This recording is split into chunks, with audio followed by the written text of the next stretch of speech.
నాదం నకారం మంత్రం మకారం స్తోత్రం శికారం వేదం వకారం యజ్ఞం యకారం ఓం నమః శివాయ.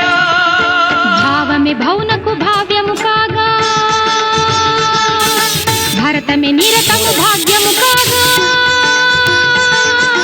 దుహిన గిరులు కరిగేలా తాండవమాడే వేళ ప్రాణ పంచకమి పంచాక్షరిగా పరమ పదము ప్రకటించదా ఖగోళాలు పదకింకిణులై 10 దిక్కుల ధూర్చటి ఆర్భటిరేగా అంద